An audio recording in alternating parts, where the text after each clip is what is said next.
Most of us think we're not good with change. But when you look at how we take photos, watch TV and book taxis these days, it's easy to realise how quickly we can adapt to new ways of doing things. You see, when we choose the changes we want to bring about and how we go about bringing them into our lives, we feel like the masters of our own destiny. So we embrace change on our terms. But in modern life, and in particular within modern organisations, it often feels that the world around us is changing rapidly at the hands of unseen or even unforeseen forces. It's as if nothing is on our terms. But by focusing your attention on what's important to you and taking action on the things that are still in your control, you'll build your confidence and resilience amidst that changing backdrop. And that's exactly what this course is all about. I'm Erin Shrimpton, business psychologist, coach, and expert in organisational behaviour. And I work with people and organisations to help them change workplace experience for the better. So join me on LinkedIn Learning to get better prepared for dealing with change.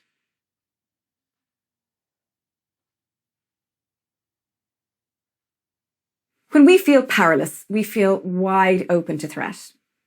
And when we're wide open to threat, we feel fear.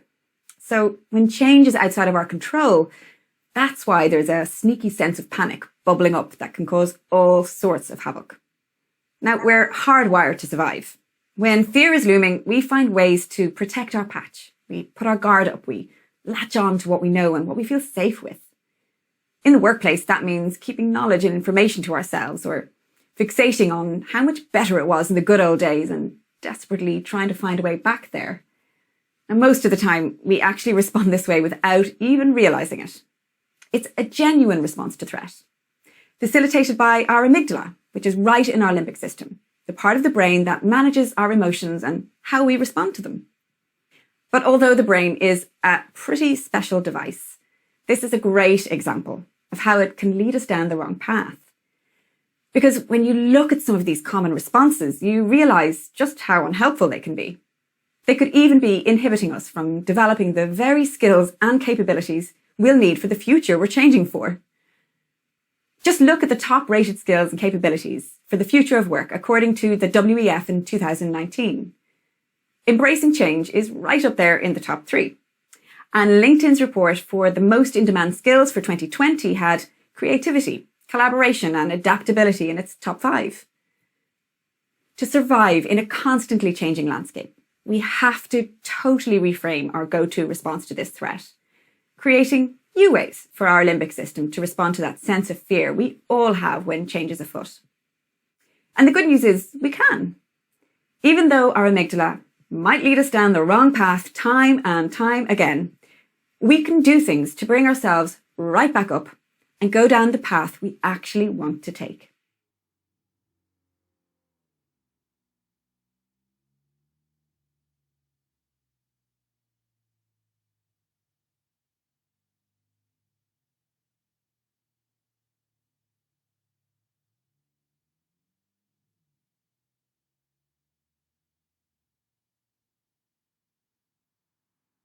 Over the past few years, I've spoken to plenty of clients facing change and even adversity way outside of their control. And I noticed something about those who remained optimistic during that time. It wasn't that their external circumstances were easier on them. The thing that set them apart was their clarity on what's important to them. Now, this brings to mind something called psychological flexibility, which I describe as the ability to accept the present moment even when the going gets tough, and to stay focused on what's important to you, even if that means recalculating your route. People who are psychologically flexible are well versed on reframing their response to threat. Why? Because they have the ability to stay focused on what's important to them. So it's this part of psychological flexibility that I think is so integral to surviving change. And really, what we're talking about here is knowing what you value and what you're striving for. So let's take a look at ways of uncovering them. And let's start with the values. Here I want you to think about what you value in the way you live and in what you see in others. This process can take a bit of observation over a number of weeks, so here are just a few points to reflect on as you go. Number 1, think about times when you were proud of how you handled a situation.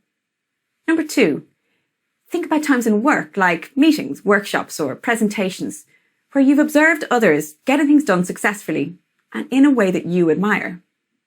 Number 3, think about times when you felt you were at your best. Now, for each of these situations, pick a word that describes what you valued in how things played out. Also, sometimes recognizing the things that we don't value can help us clarify what we do. So think about a situation where something just didn't feel right to you.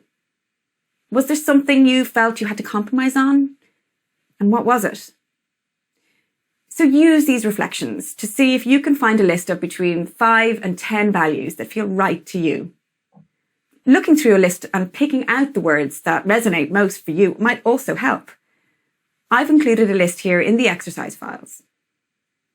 Once you find values that resonate, pin them to your fridge, your wall, or your desktop. And when everything else seems topsy-turvy, trust that these will guide your decisions in a way that will be helpful to you. Now let's talk about what you're striving for. We all know that goal setting is proven to lead us to better things. But let's face it, not all of us actually have specific goals all of the time. And for those of us who do, times of change and adversity can throw them out the window. But even if you can get clear on your intentions, here's where you can trust your brain to bring you on the right path. The prefrontal cortex, which is the part of our brain that has a major role in planning, decision-making, self-control, and regulation of behavior, can actually keep our intentions and goals front of mind as we make decisions. So if you place a conscious focus on an intention or a goal, your brain will work away in the background, always deselecting anything that doesn't fit on your path to get you there, and it'll prioritize what will. I'll be honest, I'm still trying to work out what I want to be when I grow up, but I have always been sure of my intentions to make work better for people. And those intentions have guided my career in exactly the way I would have planned it, if only I'd known how. So try and work out a goal that feels important for you right now. And if that's too much of a stretch, it's okay to focus on your intentions, even if that's just for today or this week. Having an awareness of what's important to you is the first step in setting yourself up for success during a time that seems very uncertain. So if you do just one thing to survive a period of change and transition, I suggest that this is it. Even when everything around you feels like it's in turmoil, you'll have a steady sense of what's important to guide you through.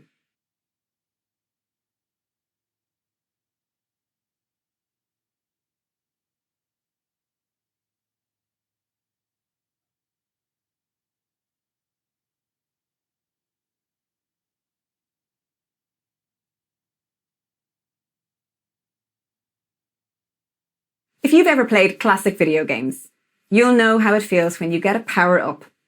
You're usually amidst all sorts of chaos, and the power-up gives you a sense of renewed confidence that you'll make it to the next level. Now, the workplace doesn't have quite so many falling boulders and flying turtles, but a bit of confidence to make it through uncertainty and chaos is always welcome. So to fully reframe our response to change and really thrive in its wake, we need to find things that are still well within our control and give ourselves that extra boost where we need it. I've noticed that there are 5 main areas where people do this. The first is well-being. By focusing on your well-being and exactly what well-being is to you, you'll feel equipped to keep that focus no matter what change comes your way. The second is community. By strengthening the relationships and building trust amongst people you work with, your capacity to deal with uncertainty is strengthened too. The next is skills and capabilities. Just by identifying the key skills needed for the future of your work, you can equip yourself to perform at your best in the transformed landscape.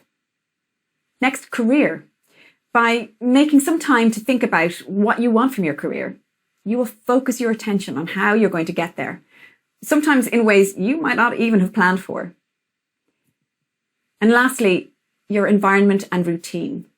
See, by crafting a workplace setup and routine that come on your terms, you'll reduce stress, enhance your performance, and feel much more resilient to change. Now, before I go on here, I want to say something really important. If you are going through a period of change, uncertainty, and even adversity, taking action on anything beyond getting from one end of the day to the next can feel completely overwhelming. And that is okay.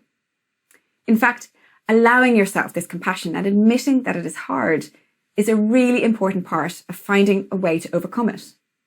You might have days, weeks, or even months of feeling completely flummoxed by what is going on around you. And yes, that's okay. You are human. You can't possibly bring your A game to every single situation you find yourself in. What I'm recommending in this course is to find ways to stay focused on what's important to you. And if you do find that extra bandwidth, to see if you can invest your time and energy into things that are still within your control and that will build your confidence and resilience. Taking that intentional action to power up with what you need to thrive will give you that renewed sense of confidence. You'll make it to that next level. And this is exactly the message you want to send to your amygdala to reframe your response to change.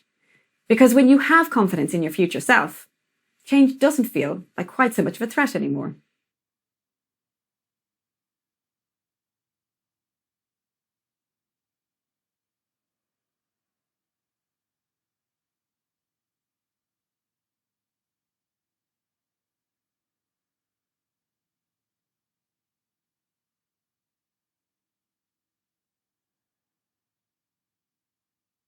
At the start of this year, I went for a walk with a good friend.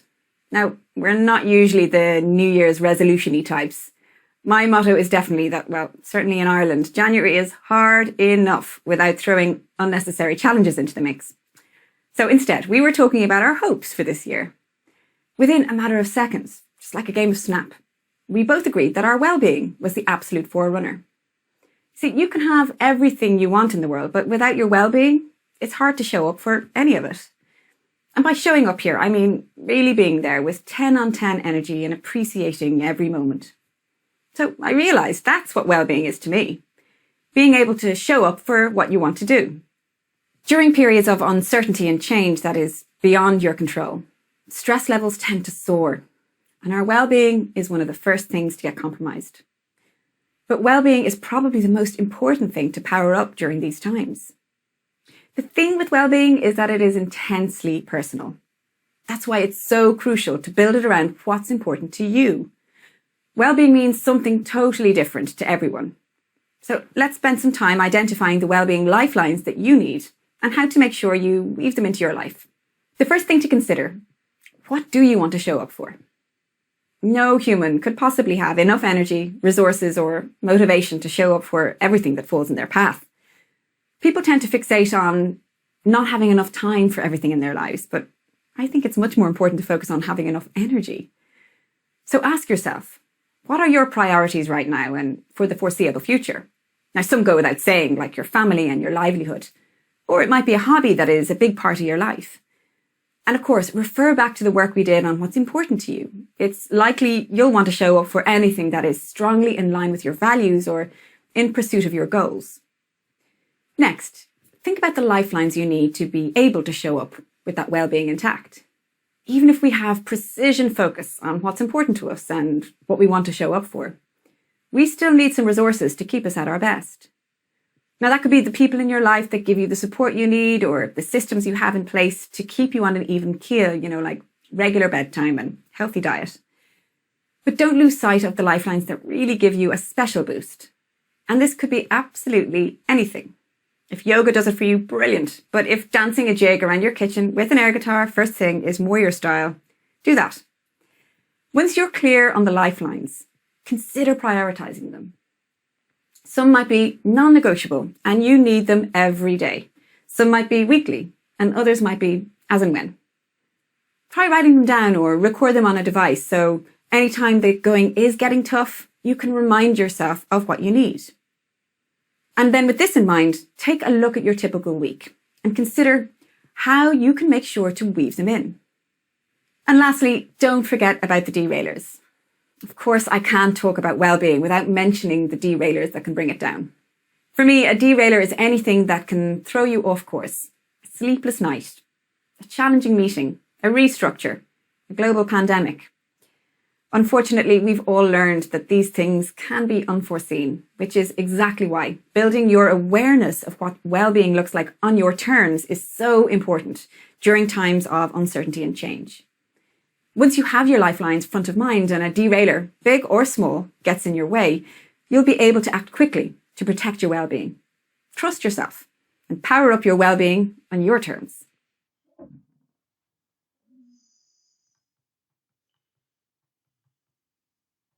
In the Lego Batman movie, yes, I have 2 young boys. It was only a matter of time before I brought Lego Batman into this.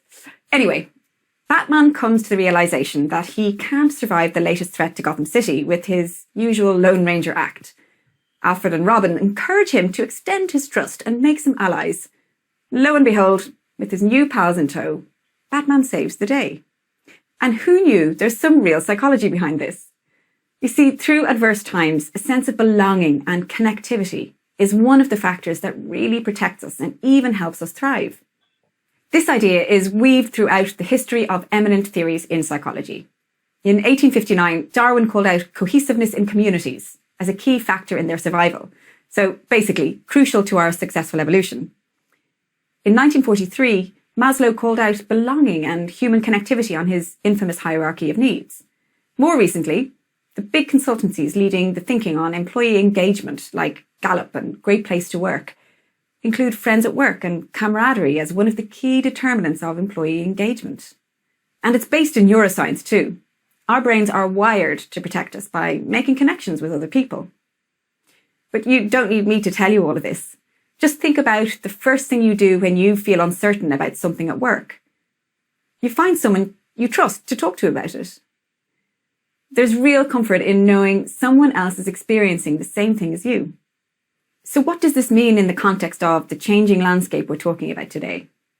And what could you consider to help you build a community in a way that feels right for you? Now, everyone has their own way of navigating their relationships at work, but I have 2 questions for you to consider. Firstly, who is in your network? Who are the people that are going to give you the support, guidance, and camaraderie that you need at this time? Are they on your team? Are they outside of your team? Getting to know people within your organization, but who are experiencing a completely different aspect of it, can be really energizing and can help you to identify new ways of navigating the landscape there. So think about reaching out to people in your wider network and find ways to connect with them. Next, how do you make sure the relationships you have at work are real and authentic? Well, there's a groundswell of evidence about the importance of vulnerability in building strong relationships and harnessing trust. What this really means is to be human. I was lucky to start my career in a place where everyone brought their whole selves to work. Now, since then, I've worked with and alongside people in organizations of all shapes and sizes. But the one thing that hasn't changed is that I stay true to myself, no matter what the context. What I've noticed is that this instinct has allowed me to build trust with colleagues, as well as genuine relationships with people I can rely on. That sounds pretty obvious, doesn't it? But finding a way to be yourself at work is a lot harder than it sounds, because society has long prescribed that we behave in a certain way when we walk through the doors of an office. But just by bringing a snapshot of your human side to your work, by admitting when you're finding things hard or telling a funny story about something that happened to you over the weekend, you'll be surprised what it'll bring out in others. For every moment of connection you make with another human being going through the same thing as you, you'll be powering up your community.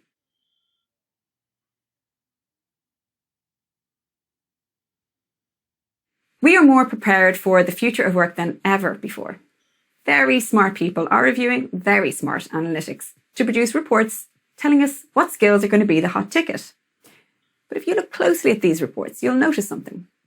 The technical skills like coding, cloud computing, and user experience design that come up on these lists tend to move about in order each year. But the softer skills, or as I like to call them, the bedrock skills, like leadership, creativity, and adaptability, seem to stay pretty constant. And if you think about it, this makes a lot of sense. It's as if these skills form a bedrock, there to stay and acting as a foundation to our overall capability. And employers have really started to recognize this. So if the future is looking uncertain, you can't go too far wrong by building your capability through these bedrock skills. So you might be thinking, this is all very well and good, but with adapting to all of this uncertainty, not to mention my day job, I don't have time to upskill. So this might be a good time to tell you all about the 70-20-10 model for learning and development. It says that 70% of what we learn happens while we're on the job. 20% happens through absorbing knowledge from others and 10% from formal classroom-based activity. Now, those numbers may vary, but I think as a rule of thumb, it's actually a really good one to consider.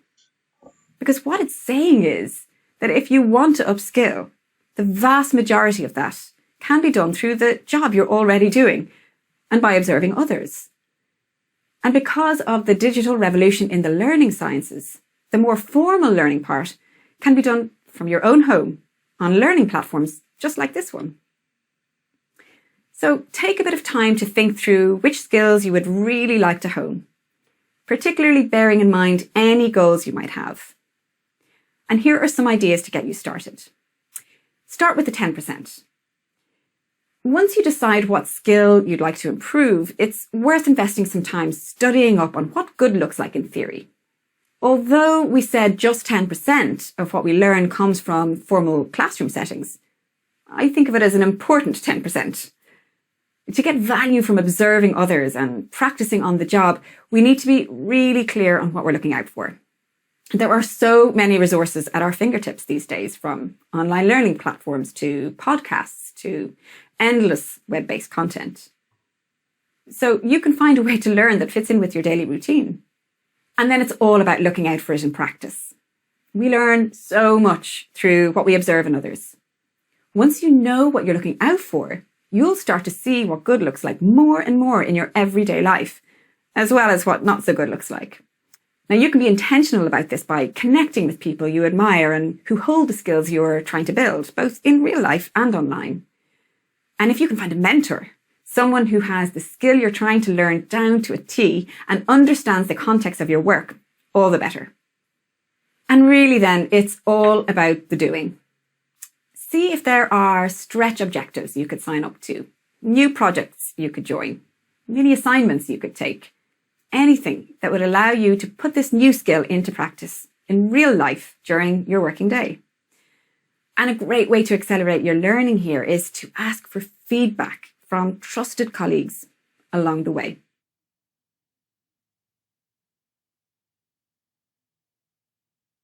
During a time of uncertainty, you might not have the energy or motivation to take on a big career move. So let me take you back to what's important right now and ask you to think again about your goals or let your intentions guide you. We know that new experiences, working with different people, learning new skills as we go are all things that make us more adaptable and employable. So what if you could take a gig economy approach to managing your career within your organization? The gig economy is a term coined to describe the increasing number of people opting to freelance and take on roles on a project-by-project basis. It's certainly a fantastic way to test and enhance adaptability. And we keep hearing that it's going to be the way we all work in the future. Traditionally, we thought of career moves within an organization as steps in a ladder. But I like to think of it now more like a giant game of Snake. You Nokia 3310 users will be on the page with me here. But basically, the principle of moving all over the place to pick up the experience and knowledge and network you need to reach your goals. A move across an organization could be just as valuable to your career progression as a step up the ladder.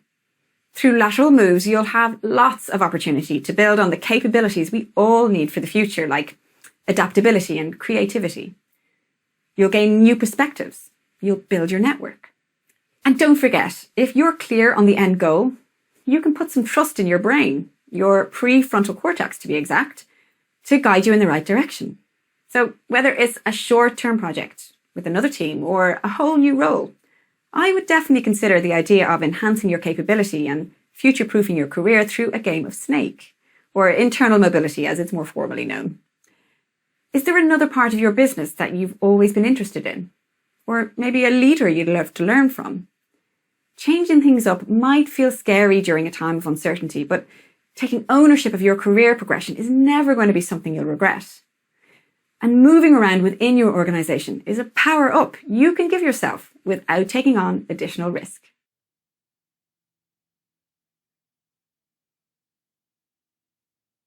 At its most basic level, safety and security come down to the environment we build and the routine we're in. We create a home that feels safe, and we create a routine that gives us boundaries to help us feel secure. In a work context, we traditionally haven't had much say on the environment we work in or the routine we have. The best you could do was to make sure you had a picture of your dog on your desk or schedule your lunch hour at the same time every day. But we're moving. Actually, we've moved to a new way of working, which means that you could get even smarter with this, and you could really focus on bringing your work environment and routine closer in line with what's important to you than ever before. Now, when I work with people trying to navigate this, in addition to keeping what's important to them front of mind, I ask them to really consider how they prefer to work. As part of this, we look at how they manage boundaries between work and home life. This is based on boundary theory in psychology, and it says that there are people who don't mind keeping these boundaries totally fluid. They're the ones who do conference calls with one hand in the laundry basket. And others who really like to keep those boundaries nice and solid. When they're at work, and when they're at home, they're at home. Now, this all makes a lot of sense. But the interesting thing is, if you have a preference for one way, and your work environment and routine matches that preference, you're more likely to thrive. It's been tested with outcomes like performance, well-being, and engagement. If you were to imagine this on a scale, completely integrated on one side and separated on the other, do you have any sense of where you might sit? Because if you like a bit of integration, then all of this working from home is probably suiting you. If not, it might be causing you a lot of stress. And then there are other things to consider too, like where and when do you do your best work? What time of day do you have most energy? What resources can you draw upon to keep you at your best? So make sure these preferences are guiding your choices on where you work and when you work. Now, I know you'll have plenty of demands from both work and home that are immovable. So we're going to be realistic here. The best way to start is to think about a typical week. Ask yourself, are there even small tweaks you can make to your work environment and routine that would allow you to be more aligned with your preferences, but still work within those demands? Like, if you're on the more boundaried end of the spectrum, but you have to work from home, can you find ways to bookend your day, say with a walk to your local coffee shop and back, to serve as your commute? Or if you find you have energy at certain times of the day, can you try and block out those times as focus time in your calendar? Now, this is probably not something you're going to work out in the next 5 minutes, so my advice is to spend some time reflecting on this over a period of weeks. Take note, particularly of those moments when you feel you're at your best. It might mean starting with just small changes to see how you go, but if you can find even small ways to set up your routine and environment on your terms, it will make a huge difference in how resilient you feel in the face of change.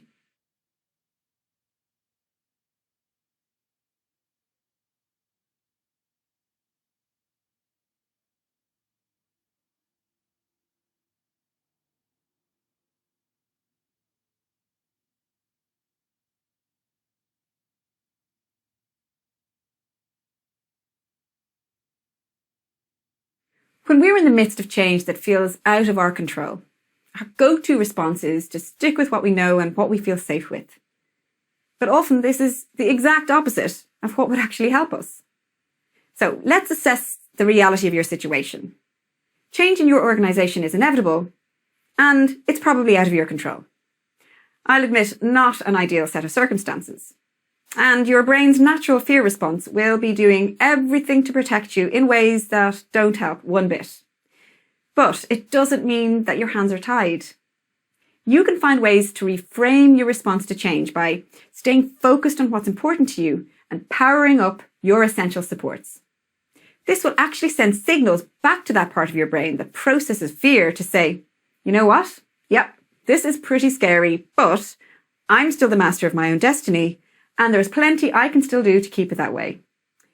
The more you tell yourself this, and even better, show yourself that it's true, the more empowered, energized, and confident you'll feel in the face of uncertainty and change. If you'd like to learn more, there are plenty of resources right here on LinkedIn Learning to help you build resilience and manage stress during change. I hope this course has given you some helpful food for thought. There is certainly plenty to reflect on, and my advice is to do just that. Take some time to think through anything that resonated for you. And if you'd like to talk any of it through, please feel free to get in touch with me on LinkedIn or through my website. Thank you and good luck.